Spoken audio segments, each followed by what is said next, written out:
Good morning. My name is James Shepard, and this is the CC Sales Pro Show, and I am really excited about it this morning. So today I'm going to be sharing with you, let me get my other webcam on here for our GoToWebinar audience. Today I'm going to be sharing with you the 10 steps to launch or grow your merchant services business. The 10 steps to launch or grow your merchant services business. Now, one of the things I'm actually excited about, a little nervous about this week, is that I'm doing Facebook Live. And on Facebook Live, from what I understand, I have 30 minutes. So I've got to be done with this thing in 30 minutes. And so I'm really excited to try and kind of tighten up my content a little bit and make sure I can get it done. Also, it's a little weird. I have two cameras. So I have the GoToWebinar camera over here, and then I have Facebook up here. So hello to both of you. And so I'm excited about that. So here we go. We're going to be talking about 10 steps. And so my goal today really is to answer a very specific question that I get asked all the time by salespeople, and it's the right question to ask. The question is, what should I do next? I see the merchant services industry for what it is. I like the opportunity. I like the idea of the residual, but what do I do next? What's my action step? And so what I'm going to do today is I'm literally going to walk you through step by step the 10 things that you need to do in order to launch, or maybe you've already launched it and you want to grow to the next level, your merchant services business. So let's go ahead and jump right in today.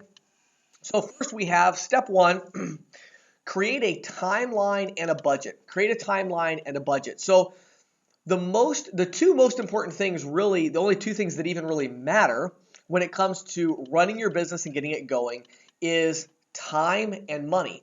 It's the schedule and it's the budget, okay? Now, I'm going to start off, now I'm going to get into more of a philosophical point in the next couple here, but I really want to start off with something that I believe is so important, and it's something that so many people, not just salespeople, not just merchant services salespeople, but just so many people in general don't seem to get. They just don't get it, and that is, if you don't make a plan of how you're going to survive financially, and if you don't have a schedule of how much time you're going to put into it and for how long, you're not going to be successful. And so I think the whole idea that's kind of come around being successful of don't ever have a plan B. If you have a plan B, then you're going to fail. I don't really believe that. I believe you need to be committed to your plan A, but I think you need to have a timeline in place. I'll give you a great example of this. My wife, when I got into the business, it was really difficult for the first 4 or 5 months, especially because I had no training. I didn't have the CC Sales Pro Show. I didn't have any training, and I was figuring it out myself. And, I came from a job where I was making a 6-figure income. Then I was selling credit card processing, independent. So my income took a huge cut. And I talked to my wife and said, you know what? I really think there's something to this, and I really want to do this. And so what let's do is I'm going to make a commitment to you that I'm going to do this for another 3 months. Here's how much money I think I can make at this. Can we do that? Can we do this for 3 more months? And then if we're not at this level, then I'm done. I'm going to go back and get a job or start a different business or do something else, go back into real estate or whatever it was. And so that really resonated with my wife, and she said, okay, yeah, let's do that. Let's give it a shot. So your first step is, some of you still haven't made the leap. It's like, for a year, you've been talking about getting into credit card processing. Well, don't have regrets about it. Just figure it out. Is it realistic for you or not? If it is realistic, what's that timeline really going to look like for you, and what's your budget? How much money do you absolutely have to make, and can you make that much? Some of you, it's like, well, I can't live on any less than $7,000 a month. Well, then you really can't start a business unless you've got a lot of money saved up, right? Because you're not going to make $7,000 your first month. You're probably going to make $2,000, right? So it builds over time, and that's any business is like that. And so you've got to have your timeline. You got to have your budget. Okay, so that's step number one. Once you have that in place, step number two that I believe is very, very important is self-awareness. Self-awareness. Now, this idea of self-awareness, I don't think I've ever even used that word until I started getting hooked on Gary Vee's stuff. Many of you have seen the Ask Gary Vee book. I was promoting it. He talks a lot about self-awareness, and I really like this idea of the self-awareness, but I've thought about it for a long time, just never really used that terminology before. But here's kind of the basic idea. What are your strengths and what are your weaknesses? right? What are your strengths and what are your weaknesses? Because what you have to understand is if you're coming from, especially if you're coming from a W-2 job, even if you were like, like me, I was the up and comer in my company. Everybody thought I was going to be the next, 15 years down the road, I was going to be the senior vice president and all, move up the ladder, right? So I felt like I'm a rock star, like I got this. But the truth is, I really need some structure. For me to be really successful, I have a weakness there. I really need some structure because I don't like doing detail work. It's my biggest weakness, but it also has an offsetting strength, and that is I focus on the big picture, and I want to do big things. And that's great, but when you're starting out by yourself, I didn't have an assistant. I didn't have an administrative person. I didn't have anybody. It was just me getting started. And so I had to be self-aware enough to say, you know what? If I wouldn't have had my assistant at my old job, I would have been in trouble. And so you have to recognize that and you have to plan for that and make sure that you've got these things covered. You've got some accountability. You've got some structure. You're talking to maybe it's your spouse, maybe it's your significant other, maybe it's a friend or a business partner, somebody that's going to offset your weaknesses and that's going to at the very least hold you accountable to make sure you're doing the things that you already know are probably going to be difficult for you to do. Okay? Next. Step number 3. Get basic training. Get basic training. Okay, step number 4. And this is one I think a lot of salespeople skip over, and it really ends up coming back to bite them later, and that is choose a brand promise. Choose a brand promise. Now, this is where it really comes down to you and what you can personally and authentically promote. Are you all about honesty and you're old school and maybe you've been selling for 35, 40 years and you've achieved that success in your life through honesty and integrity and providing the best customer experience, okay? Well, there's your brand promise, okay? But think about how am I going to communicate that specific brand promise? Am I going to, because you got to make a promise. I provide great customer service. That's not a promise. A promise is I promise you will never be without your terminal for longer than 3 hours because I'm gonna buy a couple spare terminals, and if your terminal breaks down, I'm gonna come give you a different one. That's a brand promise, okay? Maybe that's not your brand promise. Now you might look at that and say, well, that sounds good, but that's just not me. I'm more about I'm gonna save you money. I'm more of a rah like sense of urgency type salesman, one call close. Look, I can save you money right now. Let's go. Okay, that's your brand promise. So your brand promise could be, I promise you I'll beat your rate or I'm going to cut you a check for $500. That's a specific brand promise. So you've got to pick your brand promise, and then that leads right into step number 5, which is identify your target market. So who is going to really enjoy that brand promise? Who is that going to resonate with, right? If you have this really specific brand promise, you got to look at it and say, who's this going to resonate with? Is this going to resonate with e-commerce businesses? Is my brand promise going to resonate with local, restaurants? Is my brand promise going to resonate with any business locally, which is the case many times? Or maybe your brand promise is going to be providing payment processing services to medical professionals, Now, don't do that unless that's you. If you are, if you've spent 15 years in the medical field and now you're looking to make a transition, you were doing pharmaceutical sales, now you want to sell credit card processing, that might be a really good fit for you, okay? But if you just came from selling cars, doctors aren't going to talk to you. So that's not a good fit for you. So you got to figure out what's your brand promise and how is that going to relate to your target audience. And again, 9 times out of 10, a brand promise in this industry should relate to the vast majority of local businesses. It should go to the vast majority of local businesses, okay? It's number 5. Number 6, choose a prospecting model. Choose a prospecting model.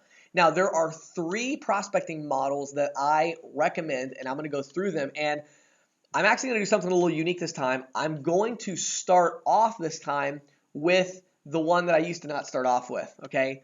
The more I talk to salespeople, the more I realize that my method, what worked for me, which was literally go out in the field for hours and just walk into businesses cold turkey, that does not work for very many salespeople, unfortunately. Now, let me rephrase that. It works for everybody. What I mean by that is very few salespeople are able to have the emotional fortitude to get out in the field. They don't like it. They don't like to walk in face to face with a business owner that they've never spoken with, that they didn't call, they don't have any interaction with. That's very, very difficult for a lot of salespeople to do that. Okay, so how does this work, right? Like, what else can you do? So the first model I'm going to pitch you on is the idea of calling the business and trying to get a contact. So the way this call goes is very simple. You call up the business and you say, hi, my name is James Shepard, and I'm a local business owner here in the area. I've actually got my office right here across from the post office in downtown Altoona.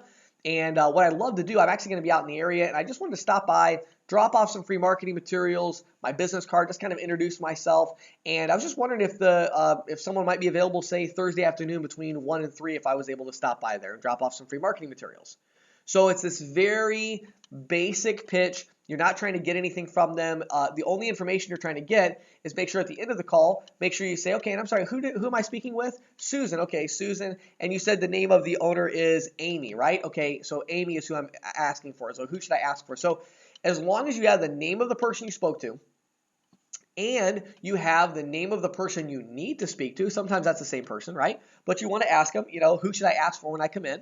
And that's the question I always say, who should I ask for? And they can say, oh, you can ask for Susan, So when you walk into the business, now you're able to go in and say, hey, my name is James Shepard. I spoke to Susan yesterday. She said I should stop by and ask for Amy. Is she in?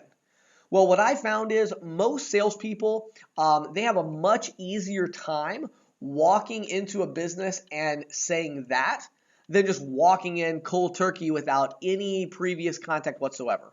So I find that that's a really good prospecting model. The second one you could use, you could also do the prospecting model where you're literally walking in off the street. And again, we've already talked about that a little bit, but I love to just walk in off the street. The reason I like it is, and I'll talk about this more in, I think it's number 9 here.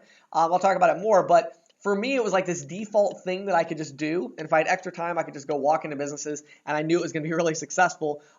So if you can do it, and if that excites you, if you get out in the field, and of course you're going to be nervous, you're going to have a little bit of fear about walking into a business, but if you're excited about it and it's kind of like, okay, cool, I'm going to walk into this business and meet somebody, if that's you, you're going to do great out in the field. And just walking into businesses, just walk in, hey, my name is James Shepard. I was out here in the local area, wanted to stop by. I realized that, I've never even been in your business before. And I just kind of want to find out, how long have you guys been here? Tell me about your business a little bit. And you've got to have that passion. You've got to have that sincere interest in their business. And you've got to be willing to ask them questions. How long have you been in business? Tell me about your passion. Why did you start this business? How long have you been in the community? I'm going to tell you something. I'm going to give you a sales tip that for some of you may not resonate, but I don't know really how else to put it. I don't know if it's maybe partly kind of DNA. I don't know if it's partly something you work on. I don't know, but you've got to have that passion. And for those of you, hopefully you can see me on video and, you can kind of see that passion from me. That's how I am when I walk into a business.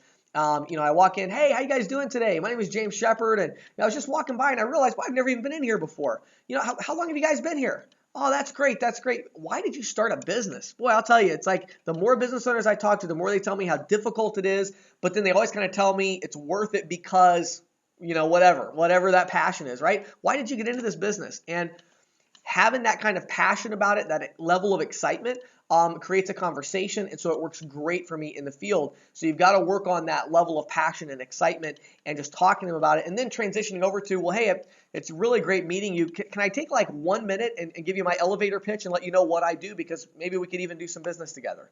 And they'll always, if you had a good conversation initially, they'll always say, oh, absolutely, go ahead, And then I give them my pitch, and I have it rehearsed. I know what I'm going to say, but I try to remain really, really authentic with it, okay? So that's the second model. The third model, which I'm not even going to get into today on this live event, because Matt Price, who is on here today actually, he and I are working together on a new program to train you how to do it. But the other one is to call and schedule appointments, but doing it in a way where you're actually scheduling a solid appointment where you're going to go in there and meet the owner and have a statement ready. And so we're going to work on that one a little bit more. Okay, so that was step number 6. Step number 7.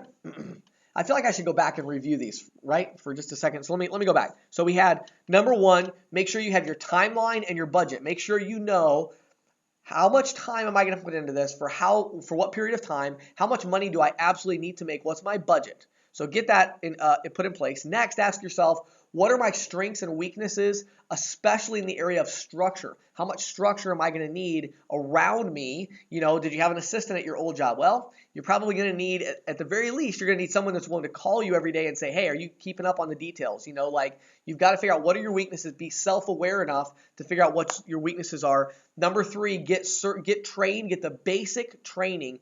Next, the next two go hand in hand. You got to choose your brand promise. Is your brand going to be about quality? Is it going to be about low prices? Because it can't be about both. I'm sorry, but people don't believe that, okay? Your brand promise, if your brand promise is about, I provide the lowest prices, let me tell you something. Over a period of time, you're not going to want to service those accounts because some of them you're going to be making 15, 20 bucks a month on them, and you're not going to want to service them like to this super high, go out of my way level to help you out, right?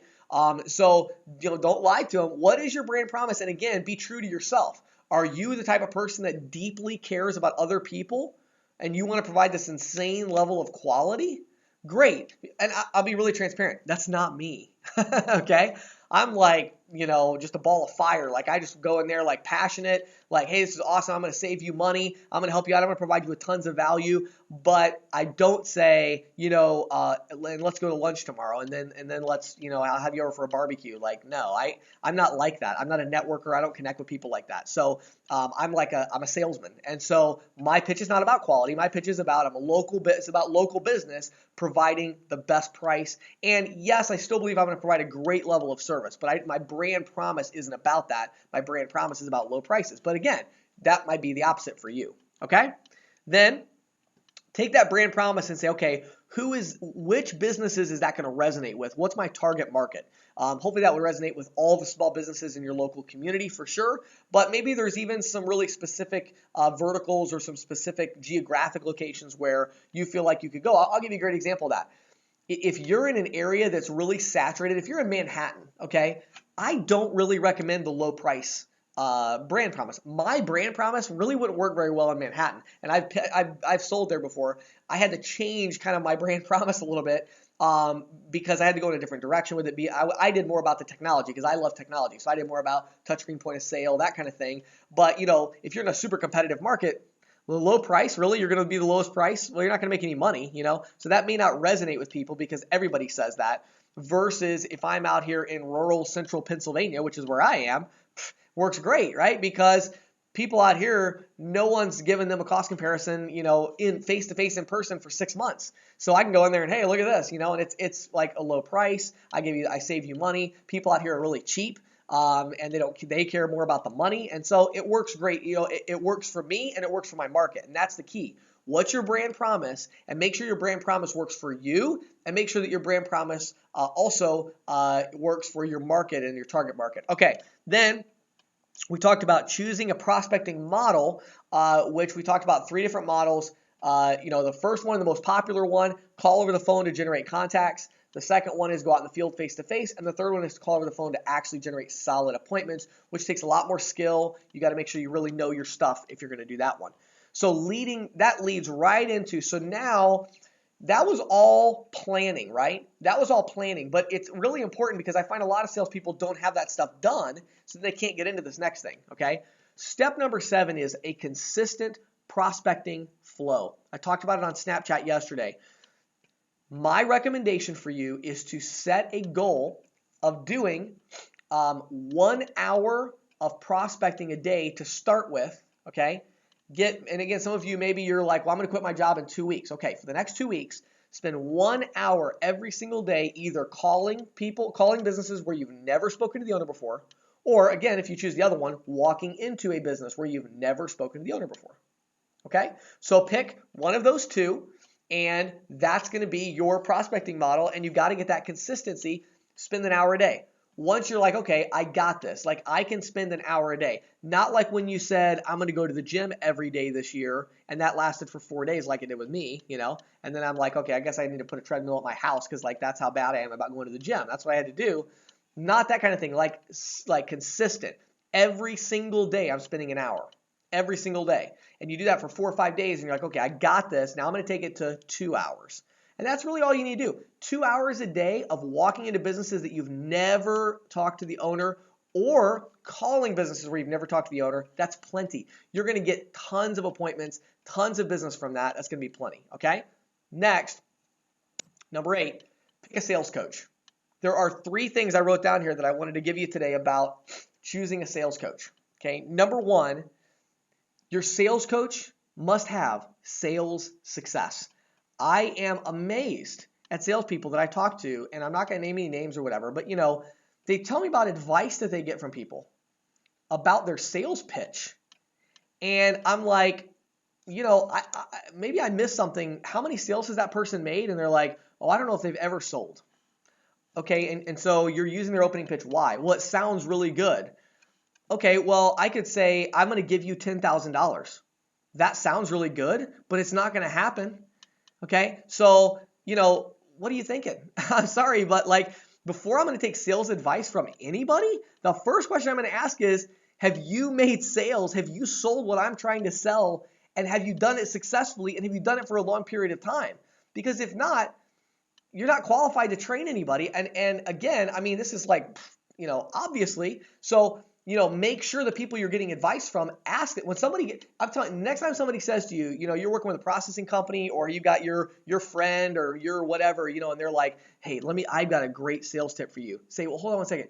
How many sales have you made? How many merchant sales have you made? Oh, I just have this good tip. No, thank you. Or maybe go ahead and listen to it and kind of meanwhile, think about the lyrics to a song or something so it doesn't infect your brain with their failure.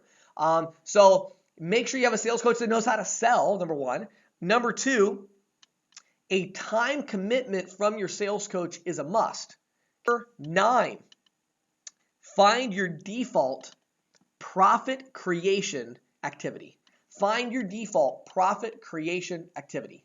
I want to spend just 1 minute on this because I'm running out of time, and I want to make sure you understand this. So important, okay? What is that thing that you can do? You don't mind doing it. It comes naturally to you. You enjoy doing it maybe. And it's something that's going to create at least long-term, if not short-term, profit and value for you. Let me give you an example of that. What it was for me, right? For me, it was social media, okay? And I'm not talking about social media like posting what I ate for breakfast. I'm talking about connecting with people on social media, selling on social media, okay? That was my default. People ask me all the time, how on earth do you have 180,000 Twitter followers? Like you're a credit card processing, CEO of a credit card processing company, and how do you do that? It's because way back a long time ago, okay, 7-8 years ago, when Twitter was really first coming out, it wasn't even that, probably 6 years ago, when Twitter was really first catching on to be a big thing, you could ask my wife, if I didn't have something to do and there wasn't something going on with the family or whatever, I was on Twitter. And I was finding people, following them, sending them a reply, hey, I just saw your profile, great stuff, and I just did that all the time. And I built up a huge Twitter following, which allowed me to leverage to my next business. The other thing I did was, I alluded to it earlier, walking into businesses. So my daytime default action was just walking into businesses cold turkey. For you, it might be calling businesses, but literally, if I found myself in the middle of the day and I'm like, I got no follow-up appointments to do, I really don't have anything else to do right now, I go walk into businesses. That's my default thing that I do, and it creates value. In the evenings, I did social media. So I was working 12 hours a day probably, and maybe 13, and I was doing a lot of social media, a lot of out in the field. And so you got to have that default profit action. So what is that thing that you're going to do? Whenever you have time. The last one is so important is identify your why, and then go to work. Identify your why and then go to work. So we've talked about all these things you need to do, okay? And that's great. But why are you going to do them? Are you trying to build a merchant services business? Are you trying to build a team of people? What are you trying to do? Are you trying to build up $10,000 a month in residual so you can go play golf, which is what my good friend Mitch Moses, who may even be on here, literally did that. And the first day I talked to him, he said, I'm going to get to 10 grand a month, or I think it's 8 grand or something in residual, and then I'm going to go play golf full time for a while. And that's exactly what he did. And I was like, that's awesome. Congratulations. That, for him, that's success. What is your definition of success? Why are you doing this? And then once you have that why, you remind yourself, put it up on the dash of your car, on your steering wheel, put it up, put it in your bathroom mirror. Every morning you can see it. Why are you doing this? And once you have that why, leverage that why to get to work. Go to work. Right now when this show's over, it's going to be over in 1 minute and 30 seconds. Go to work. My name is James Shepard. I got about 20 seconds left. Thank you for taking time out of your busy day to watch me on Facebook or to watch me on GoToWebinar. If you're on GoToWebinar, hang around. We'll answer a few questions. So thanks, Facebook. Hope you guys have an awesome day.